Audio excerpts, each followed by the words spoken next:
dalam Tuhan. Hari ini kita akan belajar dari seorang tokoh Alkitab yang bernama Yusuf. Yusuf adalah seorang yang rendah hati. Rendah hati di hadapan Tuhan dan di hadapan manusia. Saudara, bukan hal yang mudah untuk kita bisa rendah hati. Apalagi bila kita memiliki posisi atau jabatan yang lebih tinggi dari orang lain.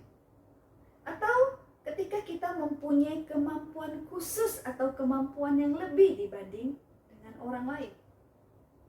Sebagai manusia, kita cenderung tidak mau dianggap remeh atau lemah di hadapan orang lain. Manusia cenderung untuk mau diakui tentang keberadaan dan apa yang dia kerjakan. Yusuf adalah anak laki-laki ke-11 dari Yakub. Ibunya bernama Rahel. Dicatat di dalam Alkitab bahwa Yusuf adalah anak kesayangan Yakub, karena Yusuf dilahirkan pada masa tua Yakub. Kerendahan hati seperti apakah yang ditunjukkan oleh Yusuf? Yang pertama, Yusuf dikatakan sebagai anak kesayangan ayahnya. Tentu saja sebagai anak kesayangan dia bisa melakukan apa saja, bersikap seenaknya. Namun tidak demikian dengan Yusuf. Walaupun dia seorang anak kesayangan, Yusuf selalu rajin mengerjakan apa yang menjadi tugasnya. Tugas yang diberikan oleh ayahnya. Juga ketika dia ditugaskan oleh ayahnya untuk mencari tahu keberadaan dari saudara-saudaranya yang sedang mengembalakan kambing domba di tempat yang jauh. Yusuf pergi mencari saudara-saudaranya. Walaupun pada saat itu saudara-saudaranya sudah berpindah tempat. Namun Yusuf tetap mencari saudara-saudaranya hingga dia bisa berjumpa dengan saudara-saudaranya. Seperti apa yang diperintahkan oleh ayahnya.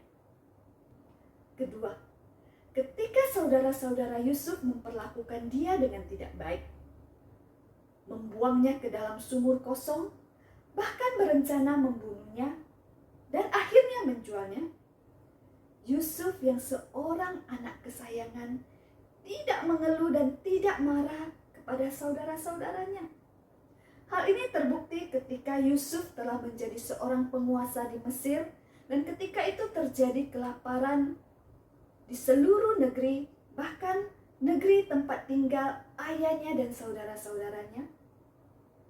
Dan saudara-saudaranya datang untuk memberi makanan ke Mesir. Mereka tidak tahu bahwa yang mereka temui adalah Yusuf. Namun kita melihat bagaimana sikap Yusuf terhadap saudara-saudaranya. Yusuf tidak menaruh dendam dan benci kepada saudara-saudaranya. Walaupun ada kesempatan. Bahkan Yusuf mencukupkan kebutuhan seluruh keluarganya. Yang ketiga, ketika Yusuf dijual kepada Potifar dan mendapat kekuasaan untuk mengurus rumah tangga Potifar, Yusuf tidak berlaku semaunya. Walaupun ada kesempatan, ketika istri Potifar merayunya, Yusuf berkata dengan tegas bahwa semua yang ada dalam rumah Potifar ada dalam kuasanya, kecuali istri Potifar. Dan Yusuf berkata, dia tidak mau berdosa terhadap Tuhan. Yang keempat, Yusuf adalah seorang yang memiliki kemampuan untuk mengartikan mimpi. Namun Yusuf tidak pernah memegahkan dirinya. Tetapi dengan tetap yakin dia katakan bahwa Allah lah yang mengartikan mimpi. Yusuf tidak hanya tidak memegahkan dirinya, tetapi dia tidak pernah menuntut apa-apa kepada orang yang telah dia bantu mengartikan mimpi-mimpi mereka. Baik itu kepada juru minum raja maupun kepada Raja Firaun. Kita melihat dari apa yang sudah dikatakan tadi, bagaimana kerendahan hati yang begitu konsisten di dalam hidup Yusuf. Allah menganugerahkan suatu berkat yang luar biasa.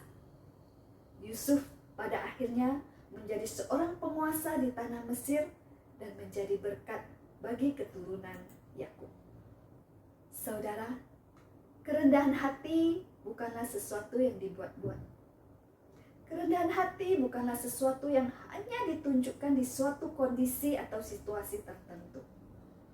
Kerendahan hati bukan ditunjukkan hanya di hadapan orang-orang tertentu. Tetapi kerendahan hati harus lahir dari hati dengan keyakinan dan kesadaran bahwa kita sama di hadapan Tuhan. Yang membedakan adalah tugas dan tanggung jawab kita. Jangan pernah takut keberadaan dan apa yang kita lakukan diremehkan atau tidak dipandang oleh orang lain. Atau mungkin orang tidak ingat dengan apa yang kita lakukan. Karena Tuhan melihat segala apa yang kita lakukan dan keberadaan kita. Dan Tuhan memberikan kita apa yang pantas kita terima.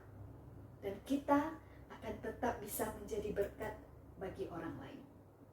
Oleh sebab itu, mari kita tetap rendah hati dengan memegang firman Tuhan di dalam Kolose pasal 3 ayat 23 hingga 24 yang mengatakan, apapun juga yang kamu perbuat, perbuatlah dengan segenap hatimu, seperti untuk Tuhan dan bukan untuk manusia.